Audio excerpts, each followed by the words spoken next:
Hola a todos, ¿qué tal? ¿Cómo estáis? Bueno, pues vamos ya con nuestra entrevista de la semana en nuestro podcast Finet Talks, que ya tenemos a nuestro invitado listo, que es Ignacio Dol de Espejo. ¿Qué tal, Ignacio? ¿Cómo estás? ¿Qué tal, Vicente? ¿Cómo estás? Fenomenal. Ignacio, que es director de soluciones de inversión y producto en Mutuactivos. Yo la verdad es que he estado en varias sesiones con Ignacio donde comenta un poco la actualidad del mercado, de la renta fija, renta variable, y me encanta. Así que le dije, te tienes que venir un día por el podcast a comentar cómo lo estáis viendo. Oye, y más en estos momentos, pues eso, en el que mucha gente está ahí, ¿qué hago, no? Dándole vueltas a las carteras. Porque claro, está siendo un año muy complicado, tanto para renta fija como para renta variable, ¿no? ¿Cómo lo estáis viendo vosotros? Bueno, yo creo que es un año en el que yo te diría que todas las incertidumbres o dudas que tenían todos los economistas se han cumplido, pero solo las malas, ¿no? No se ha cumplido ninguna de las buenas. Y eso te ha llevado tanto a una situación muy mala para la renta fija, como luego comentaremos, tanto a la deuda pública como la renta fija privada, el crédito, como las bolsas, ¿no? Y la verdad es que lo impactante o lo impresionante de este año es que como coinciden las caídas en los dos, las pérdidas acumuladas pues son de las más altas de la historia, ¿no? En cuanto a despatrimonialización de los clientes y sobre todo el cliente más conservador, ¿no? Que es el que más está sufriendo. Nosotros, gracias a Dios, lo estamos haciendo bastante bien comparado con la competencia, con los índices, etcétera, en general, pero lo vemos con mucha preocupación, ¿no? Porque la situación sigue siendo muy difícil. Claro, mucha gente lo que está preguntándose ahora y dice, pero ¿cuándo empezará la recuperación de esto? Claro, es complicado, no sé si vosotros tenéis ahí algo de visión al respecto. Pues mira, yo siempre digo, Vicente, que el mercado se da la vuelta cuando menos te lo esperas, ¿no? Porque no hace falta que de repente se ponga más gente a comprar, sino que haya menos gente vendiendo. O sea, ¿por qué el mercado se dio la vuelta en marzo de 2009? Pues porque todo el que tenía que vender había vendido y de repente una mañana a la compra había más volumen a la compra que a la venta, ¿no? Al final, cuando todo el que tenía que vender ha vendido, el mercado se da la vuelta, ¿no? Y eso hace que muchas veces sea impredecible. Nosotros, por quedarnos con dos cosas muy concretas y luego rascaremos en cada una de ellas, yo te diría que en renta variable todavía somos bastante prudentes porque creemos que vamos a tener por delante una revisión a la baja de las estimaciones de crecimiento de beneficios, por motivos evidentes, aunque también te diría que con el bofetón que llevamos, para el inversor de largo plazo, ya hay muchas cosas que se pueden hacer, ¿no? ¿Quién iba a decir que podías comprar tecnológicas con un 40% de caída? Hay cosas que ya se pueden hacer, pero para el inversor más cauto o que no sea capaz de aguantar muchas más caídas, pues igual todavía hay que esperar en la cuneta porque hay curvas, ¿no? Y sin embargo, en renta fija, sobre todo en crédito, en renta fija privada, nosotros creemos que ya hay que tomar posiciones, cerrar los ojos y esperar, porque ya tenemos unos diferenciales de crédito, es decir, las compañías ya te pagan un extra comparado con la deuda pública que está en niveles en los que prácticamente nunca se ha perdido dinero, ¿no? Otra cuestión es a dónde se van a ir los tipos de interés de la deuda pública, que incluso ahí nosotros creemos que ya estamos tocando niveles cercanos a los máximos que vamos a ver en este ciclo. Con lo cual, cautela en renta variable, excepto para el que tenga visión a largo plazo, que son niveles buenos, y en renta fija sí que creemos que hay que tomar posiciones porque estos niveles son los que nos van a permitir ir cobrando TIR, ir cobrando cupones atractivos durante los próximos años. Que ahí sería cuando la renta fija en una cartera mixta aportaría algo más del soporte, que en teóricamente debería aportar, aunque fuera por los cupones, ¿no? Esa sería la idea. Bueno, totalmente. A ver, históricamente, lo bueno de las carteras mixtas que tienen renta fija y renta variable es que cuando cae la renta variable, el dinero cobarde se va de la bolsa, entra en renta fija, sube la renta fija y las caídas de uno se compensan con otro, ¿no? Como en este caso, lo que ha provocado esta crisis es la inflación y la subida de tipos, lo que está pasando es lo contrario. La subida de los tipos de interés está haciendo que caigan las carteras de renta fija y esa caída, o mejor dicho, esa subida de los tipos de interés es la que ha provocado una caída de las bolsas. Están cayendo los dos a la vez y las caídas en la renta fija, sobre todo en la deuda pública, están siendo tan fuertes que los inversores más conservadores como decía antes, están perdiendo lo que habían ganado los últimos 4 o 5 años, ¿no? Y de ahí un poco la tragedia de que precisamente el inversor conservador, que además es el que menos rentabilidad real ha tenido en los últimos años, porque aunque la inflación ha sido muy baja, pues se ha comido esa poca rentabilidad que tenía el inversor conservador, encima este año pues a lo mejor está perdiendo un 4%, ¿no? Y eso es un desastre, ¿no? Fíjate que has comentado varias veces el tema de las entradas y salidas de dinero. Lo primero, cuando se daba la vuelta al mercado, que empieza a haber más dinero a la compra que a la venta. Es llamativo lo que está pasando este año. Bueno, o no sé si a raíz de lo que comentabas ahora en esta última respuesta es natural. Que ha habido muchas más salidas de dinero en renta fija, si miramos datos globales de Bank of America, recogidos por Bank of America, ha habido muchas más salidas de dinero en renta fija, donde sí parece haberse visto una capitulación, mientras que en renta variable en el año todavía entra dinero. Y de hecho, no se ha visto semanas de grandísimas salidas. ¿Por qué sucede esto? Bueno, yo te diría, ¿por qué sale dinero de la renta fija? Pues por lo que hemos comentado, ¿no? Hay mucho inversor turista, es decir, que pasa por ahí o que no está demasiado bien asesorado o que está asesorado y por los motivos que sea su asesor ha decidido asumir riesgo, bueno, unas veces acierta y otras no se acierta. Eh, y bueno, las rentabilidades históricas de los últimos años se han roto completamente este año, ¿no? O sea, el que invirtiera en base a volatilidad, en base al famoso VaR, o simplemente viendo rentabilidades históricas, nunca pensaba que la deuda pública podía caer este año un 10%, y el que estuviera en deuda privada con un poco más de riesgo, pues a lo mejor niveles cercanos al 15%, ¿no? Entonces, simplemente el cliente no puede más, ¿no? El cliente conservador ha capitulado, no puede más porque nunca había visto unas pérdidas semejantes. Lo más parecido en los últimos 20 o 30 años a esta situación ocurrió en el año 93, le damos el crash de los bonos del 94, perdón, y estamos superando esas pérdidas y para irnos a una situación parecida hay que irse a los años 80. Y sin embargo, en renta variable, aunque sale mucho en prensa que hemos tenido el peor primer semestre de los últimos 20 años, si tú te coges las pérdidas acumuladas, pues las bolsas están caído un 17-18%.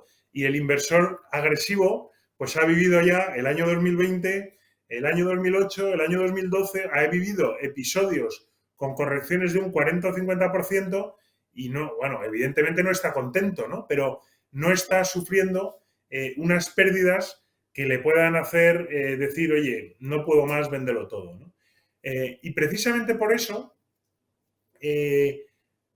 volviendo un poco a nuestro punto de vista, eso también nos hace pensar que la renta variable, bueno, primero, no creemos que vayamos a ver una recesión, ni mucho menos como la de 2008 o como la que tuvimos en la crisis europea, pero sí creemos que las bolsas podrían caer más si, como digo, vemos una revisión a la baja de estimaciones, ¿no? Entonces el cliente ahí aguanta todavía. Y sin embargo, en renta fija se han roto todos los niveles y el cliente no puede más. Pero fíjate, una cosa que me gusta contar a mí es que durante la Segunda Guerra Mundial el mercado, el S&P, se da la vuelta justo antes de la batalla de Midway, ¿no? O sea, después de Pearl Harbor, en el peor momento de la guerra, cuando entran los americanos en guerra, fíjate, cuando una nación entra en guerra, bueno, pues pocos meses después de Pearl Harbor, en la batalla de Midway es cuando se dio la vuelta a la bolsa. Y es porque el americano, que ya llevaba viendo unos cuantos años de guerra en Europa, viendo la catástrofe que era una guerra en el viejo continente, cuando su país decide entrar en guerra después del horror de Pearl Harbor, en el peor momento es cuando el mercado hace mínimos porque todo el que tenía que vender ya había vendido, ¿no? Luego, pues vino la batalla de Midway, que es cuando Estados Unidos arrasa la flota japonesa y ahí los mercados ya empiezan a subir con fuerza, ¿no? Pero en renta fija para nosotros, hombre, seguro que vamos a seguir viendo volatilidad si, como todo indica, la recesión va a ser complicada en Europa porque tenemos una situación mucho más complicada que en Estados Unidos. Somos importadores de petróleo, de materias primas, el euro se ha depreciado un 17% y eso hace que la gasolina, el gas, el resto de materias primas sean más caras. Todo eso es un horror y eso debería llevar a que el incremento de los defaults, ¿no?, de los impagos en renta fija crezca, pero creemos que el mercado ya está descontando parte de eso y aunque, como te decía, estamos convencidos de que vamos a ver volatilidad, pues oye, por ejemplo, en el high yield ya tienes unos diferenciales de crédito de 550 puntos básicos y, como te decía antes, en los últimos 20 años, quitando el año 2008, el que invirtió en el mercado de high yield con un nivel de diferenciales de crédito superior a 550 puntos básicos siempre ha ganado dinero, ¿no? Entonces, oye, pues como te decía, vamos a ver volatilidad, pero son unos niveles en los que es difícil que a 2, 3 años vista lo pasemos mal, ¿no? Y luego, oye, en Estados Unidos el 10 años americano ya está el 3 y pico por ciento, oye, ¿se puede ir al 4? Pues se puede ir al 4, pero ya te estás comprando un bono al 3 y pico por ciento, que está bien, y en Europa, bueno, pues hemos pasado de tener un bono alemán en negativo a tenerlo al 1,6%. ¿Se puede ir al 2? Pues claro que se puede ir al 2, pero no creemos que se vaya a ir al 4, porque en ese caso tendríamos un problema muy gordo pues en España, Italia, Grecia, Portugal, y eso ha dejado claro el Banco Central Europeo que no va a dejar que ocurra, ¿no? Con lo cual, oye, niveles de deuda pública más razonables y niveles de renta fija privada que históricamente han sido un buen nivel de entrada, ¿no?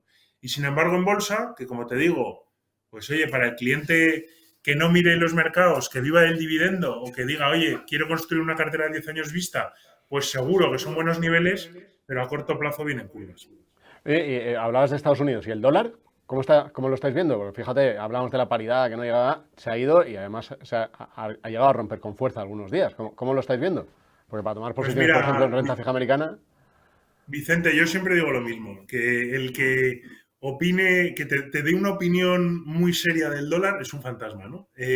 Yo no conozco a nadie que acierte más de la mitad de las veces con su visión de euro-dólar y por tanto es poco predecible, ¿no? Y eso, entre otras cosas, se debe, esto es como una partida de póker, ¿no? Si no sabes quién es el tonto, es que el tonto eres tú, y en divisa los tontos somos los inversores porque los bancos centrales están dispuestos a tomar apuestas que no tienen sentido para un jugador de póker con tal de pues, que sus compañías exporten o con tal de frenar la inflación, ¿no?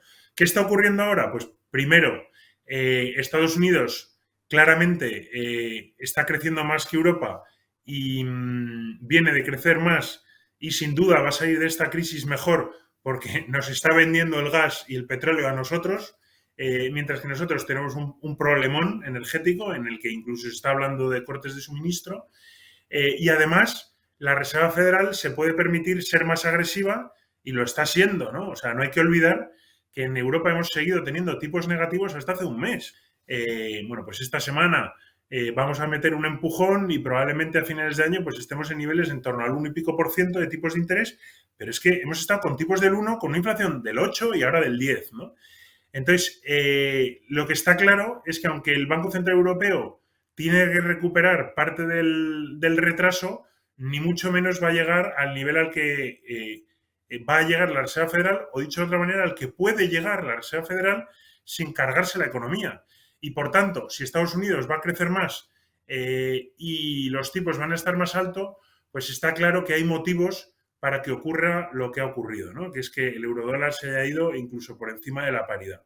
Si a esto le sumamos otro problema estructural, porque el diferencial de crecimiento y de tipos, pues es algo que ha ocurrido más veces y no nos habíamos ido al 0,98, ¿no? Entonces, ¿qué es lo importante? Pues lo importante es que Europa tiene una crisis energética estructural que no se arregla en 5 minutos y que le va a drenar no crecimiento en los próximos años, nos va a drenar crecimiento potencial de los próximos 10 años, comparado con Estados Unidos. Uno es un exportador de energía y nosotros somos un importador que además estamos cerrando energía de centrales nucleares, no queremos conectar los distintos países, bueno, hemos visto las noticias en los últimos días, y luego además, bueno, pues nosotros estamos haciendo un esfuerzo energético por las energías limpias, que en Estados Unidos el gobierno americano también quiere dar ese impulso, pero que luego estamos viendo algunos estados americanos diciendo que no quieren que los planes de pensiones de ese estado inviertan con política ESG, ¿no? O sea, los americanos, en el fondo, siguen buscando petróleo, siguen extrayendo shale gas y en Europa tenemos prohibido pinchar para buscar y extraer shale gas, ¿no? La situación es tremendamente distinta y eso favorece un dólar fuerte. Perdona, que me enrollo, Vicente. Respecto a futuro, pues es muy difícil preverlo. Nosotros seguimos teniendo dólar en cartera, a pesar de lo bien que lo ha hecho, porque por construcción, en un entorno de incertidumbre, para nosotros es un salvavidas, un flotador que en caso de que el mercado se meta a otro arreón, pues nos va a proteger. Y brevemente, que sé que tienes poco tiempo, pero en renta variable, ¿qué estáis haciendo ahí? Ya he dicho que sois muy cautos, pero no sé si o por geografías o por sectores, ¿no? En sectores me gustaría, pues esta parte que has comentado de la energía, ¿qué estáis haciendo con la energía en cartera? Y la tecnología, que antes decías, se está pudiendo empezar a comprar tecnología con caídas del 40%, pero claro, esa subida de tipos es uno de los sectores a los que más ha perjudicado. Mira, intento contestarte rápido para compensar el resto de preguntas. Si tú te miras lo que han hecho los tipos y lo que ha hecho la bolsa, es espectacular. El gráfico es no paralelo en este caso, es inverso. Cada vez que subían los tipos, caía la bolsa y al revés, ¿no? Eh, y si descuentas el efecto de la caída de tipos, ¿cuánto debería, haciendo matemáticas, cuánto debería haber impactado la bolsa? Es matemático. La caída de las bolsas podrías decir que ha sido prácticamente en exclusiva debido a la subida de los tipos de interés, ¿no? Ergo, a partir de ahora, si hay revisión a la baja en las estimaciones de crecimiento, te deberían impactar en forma de correcciones de la bolsa. Por eso estamos cautos. En los fondos de renta variable, fondos puros de renta variable, estamos en niveles de exposición entre el 90 y el 92, es decir, que tenemos entre un 8 y un 10% de liquidez, que para un fondo de bolsa es mucho. Y en las carteras de distribución de activos, fondos mixtos, carteras de gestión activa, estamos como al 85% de la neutralidad, ¿no? Es decir, un fondo con un 20% en bolsa, pues está en torno al 16, más o menos. O sea que estamos cautos. Y sectorialmente, pues mira, desde hace 2 o 3 meses lo que estamos haciendo es reducir ciclo y comprar compañías más defensivas o con más exposición a tipos, precisamente, ¿no? Porque creemos que ya donde están los niveles de tipos, no decimos que no vayan a subir más, a caer más la renta fija, pero que no va a haber un movimiento tan violento como el que ha habido, ¿no? Entonces, por ejemplo, pues hemos vendido algo de papeleras, estamos vendiendo poco a poco energía, ¿no? Las petroleras, según van, tenemos y vamos a seguir teniendo, pero la subida ha sido tan fuerte que vamos un poco cortando los picos, ¿no? Lo que va subiendo. Hemos vendido, por ejemplo, Metso, que es una compañía que fabrica materiales para las compañías precisamente de materias primas. Acabamos de vender, que la compramos hace un mes y pico, Louis Vuitton, LVMH, porque bueno, pues lo había hecho muy mal y ahora ha tenido un rally muy fuerte, lo hemos vendido. Y por contra, pues estamos comprando, por ejemplo, inmobiliario. Por ejemplo, en España hemos comprado Colonial hace pues un mes o por ahí. Y bueno, pues compañías en general, yo te diría, un poquito más defensivas, ¿no? Tenemos tecnología. Bueno, tenemos un fondo tecnológico, ¿no? Uno de los más antiguos de España, que tiene más de 20 años de historia y es de los más rentables de overall, ¿no? Cogiendo todo. Pero en la cartera europea, pues por ejemplo, en una cartera europea tenemos ASML, que es una de las compañías tecnológicas que más nos gustan, pero también tenemos, por ejemplo, en Europa, porque no hay una compañía parecida, pues tenemos Alphabet y Meta, ¿no? Con lo cual la tecnología nos gusta, creemos que ha podido corregir, ha podido sufrir ya gran parte de la corrección, porque lo que tiene, como decías tú, es mucha sensibilidad a tipos y sin embargo no creemos que vayamos a ver una gran corrección en los beneficios por acción. Para terminar, o sea, el escenario malo de subidas de tipo mucho más agresivas de lo que hay ahora, porque las materias primas sigan subiendo y además haya efectos de segunda ronda de inflación y demás, ¿lo consideráis o creéis que es Mira, mínimo? Vicente, hay mucha gente que dice, oye, en los años 80 Paul Volcker se tuvo que llevar los tipos bastante por encima del 10%, ¿no? Yo te diría que es un escenario casi imposible, porque el nivel de deuda hoy es infinitamente más alto y porque además los bancos centrales no solo están subiendo tipos de interés, sino que, como sabes, están drenando liquidez. Entonces, como mi punto de partida era mucho peor, es decir, yo estoy subiendo los tipos de interés sobre una masa de deuda muchísimo más grande y además no solo estoy subiendo los tipos, sino que estoy reduciendo toda esa liquidez que había inyectado. El efecto de subir los tipos al 3 y pico por ciento en Estados Unidos, pues igual es semejante a subirlos al 10 en los años 80.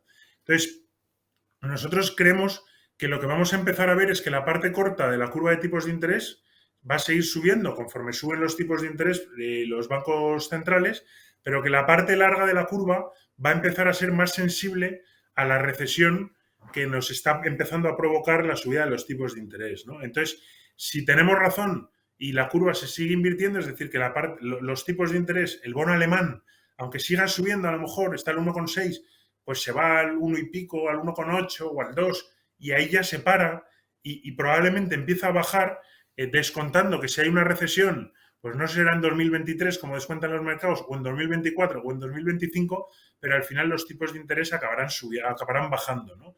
O dicho de otra manera, volviendo a lo que decía al principio, esto no es una recesión como la de 2008 o 2012, que es una recesión financiera porque el sistema financiero, los bancos se volatilizan, no hay crédito al crecimiento, no. Esto es una recesión tradicional, una recesión porque la economía se ha calentado y los bancos centrales tienen que subir los tipos y enfriar la economía, lo que pasa que un poco más bestia, ¿no? Porque es una inflación del 10 y hay que actuar.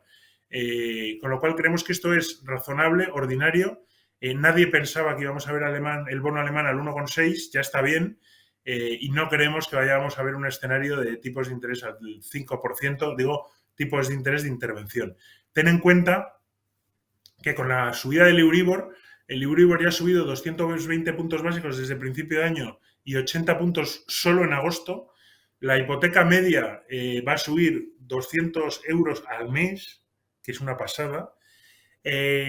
La subida del precio de la gasolina no se la cuento a nadie porque todo el mundo la conoce, pero por ejemplo, con el tema del tope al precio del gas que ha impuesto el gobierno, la gente que tenía un contrato de electricidad regulado pues no lo va a sufrir, pero quien lo sufre es la gente que tenía el contrato liberalizado que no le había subido hasta ahora. Y esa factura se va a multiplicar más o menos por 3, ¿no?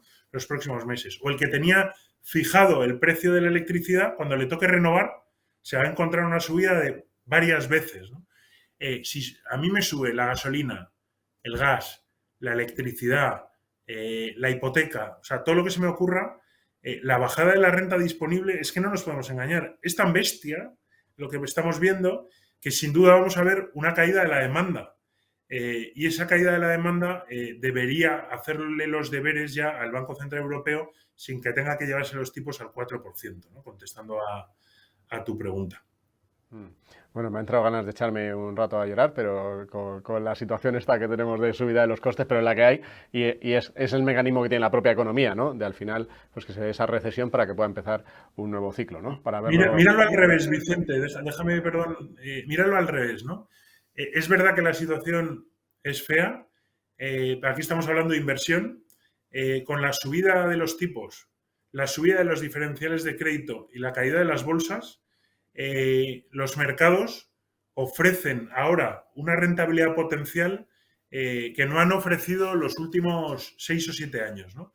Una cosa es que vayamos a ver curvas, que seguro que vamos a ver curvas, pero un inversor, fíjate, un inversor de renta fija, de alta calificación crediticia, invirtiendo hoy en cualquier fondo de renta fija, ojalá lo hagan los nuestros, pero en cualquier fondo de renta fija, ya estás hablando de tiles de rentabilidades implícitas del 2 y pico por ciento. En high yield ya estás hablando de rentabilidades implícitas superiores al 6-7%, y en bolsa, aunque vengan curvas, pues ya estás hablando de que si haces la inversa del PER, divides los beneficios esperados entre el precio actual, pues ya te salen rentabilidades implícitas también del 6-7%, ¿no? Evidentemente, para el consumidor, para el asalariado, la situación es muy fea, pero yo lo que le diría al inversor que haya guardado dinero, le diría que empiece a entrar en renta fija, poquito a poco en renta variable, va a haber curvas, pero va a ganar dinero a 3 o 4 años vista. Al inversor muy, muy cauto le diría que no tire la toalla porque todavía no tiene la alternativa de un depósito y en renta fija se va a ganar dinero. Y el cliente muy, muy, muy, muy conservador que decíamos antes, que no puede más, le diría que espere un poquito más porque ese fondo en el que a lo mejor ha perdido un 3, un 4%, ya tiene una rentabilidad implícita, pues a lo mejor del 3, y a 12 meses vista es muy difícil que pierda dinero. Con lo cual yo creo que hay que aguantar un poquito. Vamos a tener un otoño muy complicado, pero de verdad que nosotros creemos que para el inversor, aunque vengan curvas, pues el cielo poquito a poco se va despejando. Pues Ignacio, como inversor de largo plazo que soy yo y que es nuestra audiencia, nos quedamos ya por lo menos con esa esperanza que yo creo que hay que tener, ¿no? Aquí siempre hablamos de inversión a largo plazo, ya sabemos que en estos periodos, pues efectivamente con esa volatilidad, pero hemos podido sembrar en otras fases de la historia del mercado. Así que nada, muchísimas gracias por tu tiempo. Ignacio, ha sido un placer. Volveremos a hablar. Gracias. Fenomenal, Vicente. Muchísimas gracias y muchas gracias a todos los que nos han oído. Ignacio Dol de Espejo, responsable de soluciones de inversión y de producto de Mutuactivos. Ya sabéis, si os ha gustado esta entrevista, esta conversación, dejadnos un like, también dejadnos en los comentarios de qué os ha parecido, cómo lo veis vosotros, ¿veis esa esperanza ya de que renta fija ya se puede ir entrando, cómo veis el dólar, en fin, dejadnoslo en los comentarios y así comentamos y conversamos todos. Gracias, nos vemos en el siguiente vídeo Finect.